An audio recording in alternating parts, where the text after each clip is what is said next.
This is the Storyworks Roundtable, where we have conversations about craft. Because becoming a successful author begins with writing a great story. Hello, Storyworks writers. This week we continue our conversation about dark endings. If you haven't heard part 1 yet, make sure you go back to episode number 148 to check out the first part of our conversation.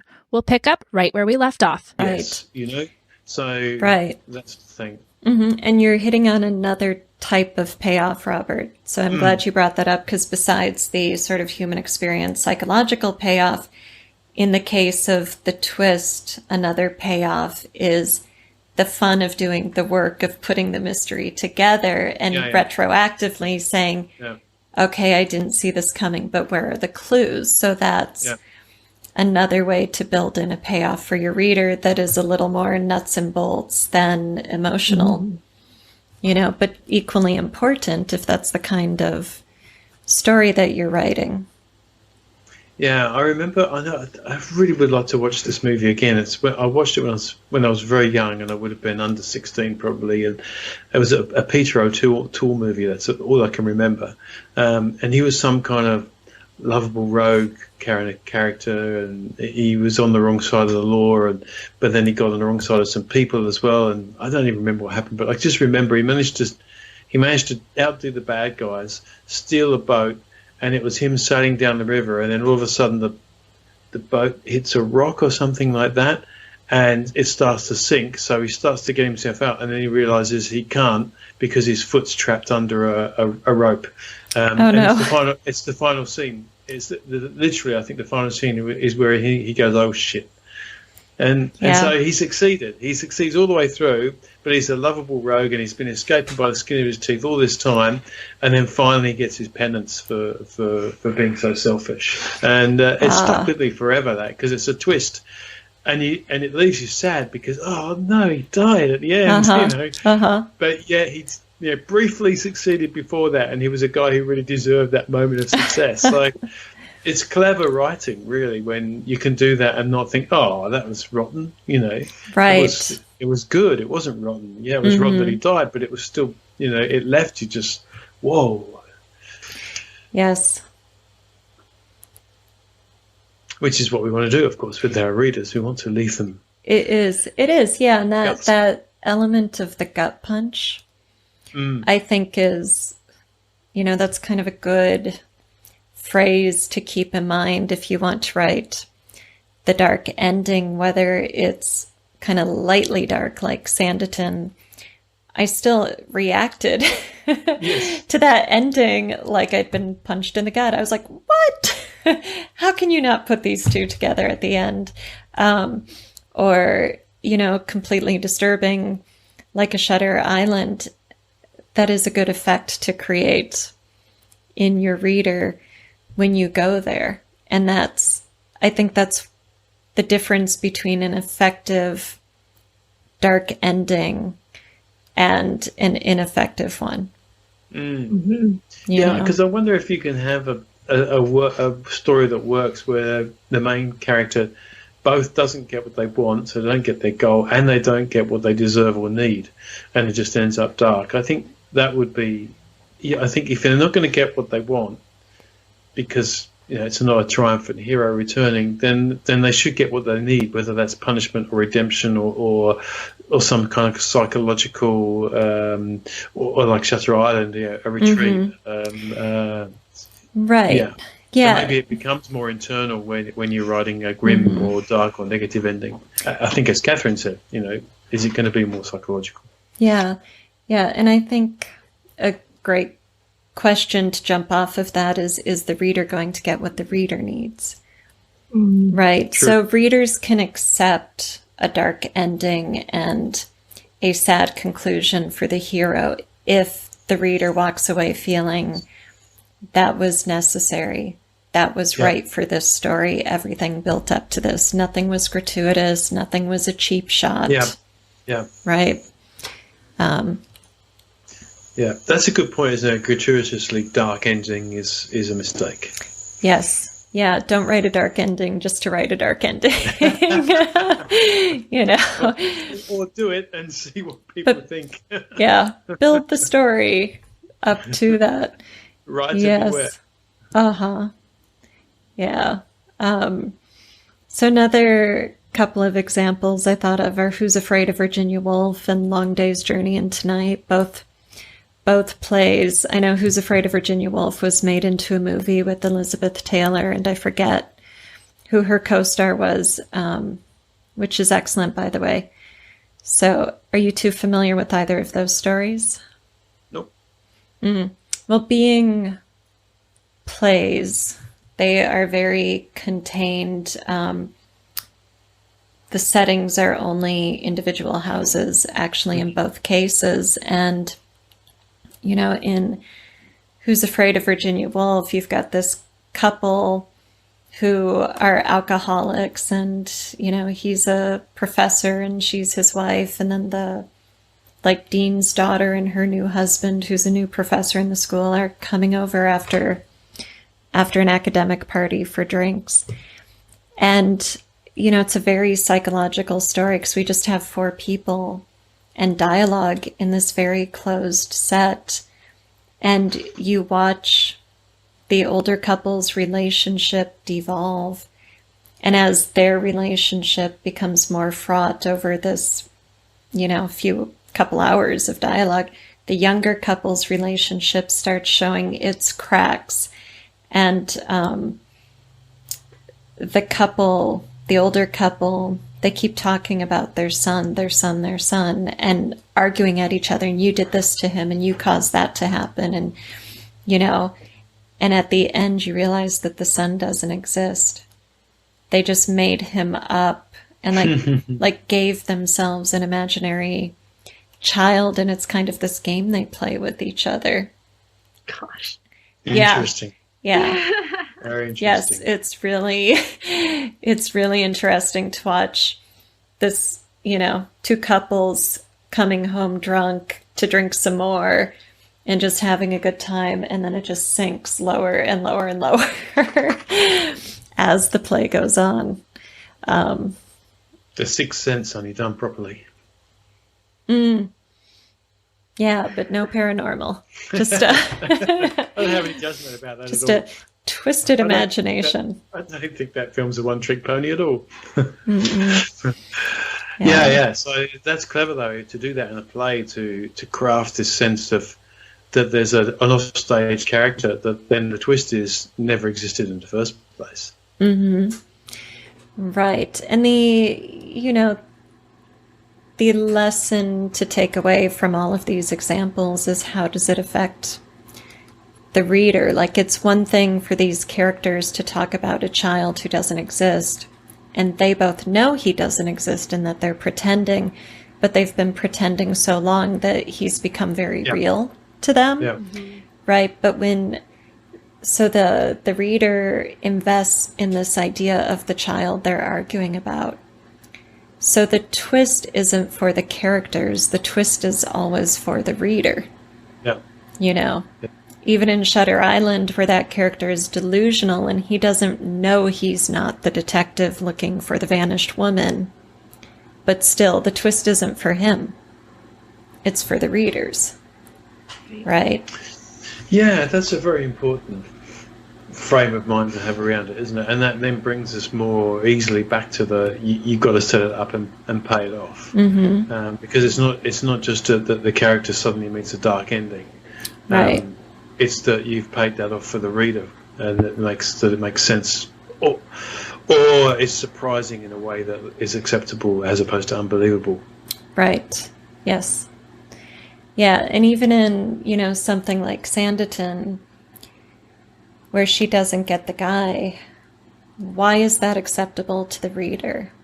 Why is the reader going to get over the upset and be satisfied in the long run? Right? So even in that kind of a story with a negative ending, you have to make sure that you've done your work throughout the entire story to make that ending satisfying, not happy. Right? And I think it is ultimately satisfying because upon reflection, you know, we can see how this young woman grew as a result of having her first experience of falling in love, and how she grew through the experience of letting her love interest make a choice other than the expected one. How she, you know, respected that because of what else was at stake. Yeah, I also think about it. I suppose this is slightly different from just a sad ending where you kind of know that it's going to end badly, so that's flagged heavily at the start. So I suppose that's not quite the same thing, because I was thinking when you were talking about the Jane Austen thing, and that's not what I mean by that. That if you go to the cinema and you know that it's a tearjerker, you know, because you know that one of the characters dies at the end. Right. It's usually pretty heavily flagged in trailers and things like that, or word of mouth. So, right. But you go because you want to experience that sadness for yourself. So it's that vicarious thing, and that's.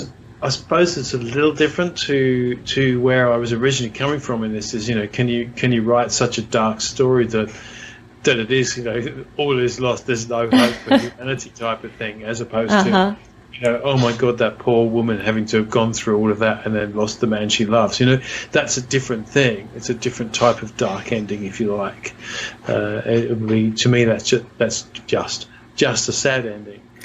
Right. Yeah. So it may be an expected ending because it is I don't know what you call a story of humanity. Right. Yeah, and I think that's a really good point, Robert, that sad endings and dark endings are not the same thing, you know? Yeah. Yeah, because a sad ending is probably usually a resolution of something. Yes. It probably not come out of the blue, but you just know that it's going to happen, and yeah.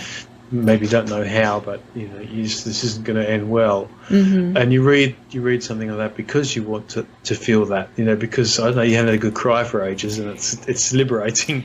Yeah, and the sad endings often have embedded within them an uplifting sub-ending. Like if you look at a story like Steel Magnolias, the young mother dies because of, you know, I think it was kidney issues caused by diabetes and having a child, right? But the child lives on, and the child is surrounded by the family, and the mother is going to grieve and heal. So you have this, you know, very uplifting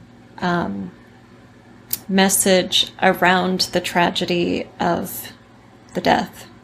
So, right? So probably, you've got to leave some kind of silver lining somewhere.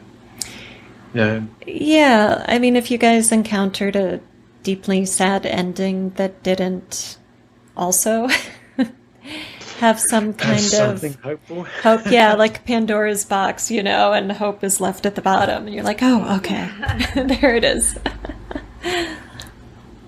No, nothing springs to mind immediately. No, and I think if you did, then you would cross that line into the dark ending. Into the dark ending, yeah, and then have to have written that very, very carefully. Right. So yeah, it's just very interesting. It's making me more want to explore it. Isn't it? I could probably do it in a short story, I think. And because you forget that often a lot of these things can be more easily practiced in short stories as well, where your time constraints are not as big. You know, you're not going to spend a year writing a 100,000 word masterpiece. Right. Not that short stories are not hard to write. It's just that by sheer dint of the number of words required, you can at least practice a different technique. Yes. Yeah, absolutely. And I think, you know, I do think if you go for something dark in a short story, that might be all the story is about. But if you look for a long short story to novelette length or novella length, then you might, because then you can do the building of the arc and the reader expectations that build up to that payoff, you know. And I'm not saying you can't write a a dark short story where all of that happens. I'm just kind of theorizing aloud here that you might need a good at least like 50 pages to really build the reader's emotional investment that gets you to that dark ending and a feeling of satisfaction and a feeling of this is right. You know? Yeah, I'm thinking about some of the sci-fi stories that I've read, the old classic short stories, and probably bordering on sci-fi horror, really, if I think about it, in terms of the way they're positioned, because the dark ending might be, you know, the guy who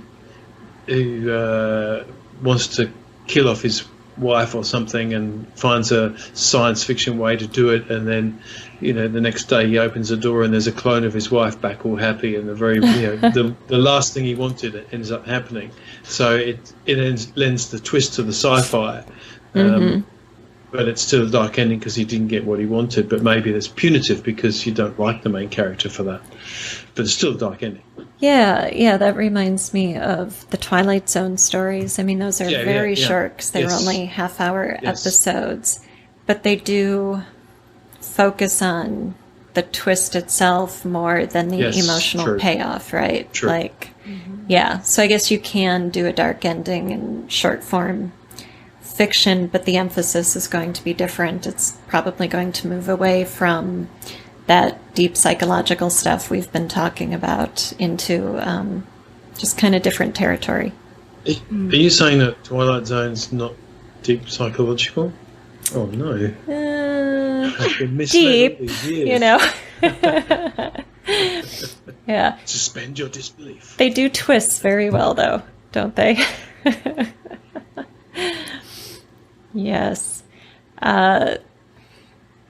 Have you encountered dark endings that didn't work, where you were just like, no way, no payoff here? Oh, probably. I think I would have thrown the books away and forgotten about them. Yeah. I think Gone Girl might be one of those. You know, the ending where the husband and wife stay together after It's she very has. dissatisfying. Yes.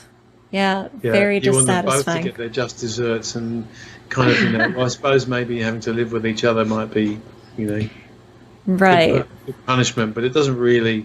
They didn't really receive any punishment for their crimes. Certainly, she didn't, anyway. Right. And it's not.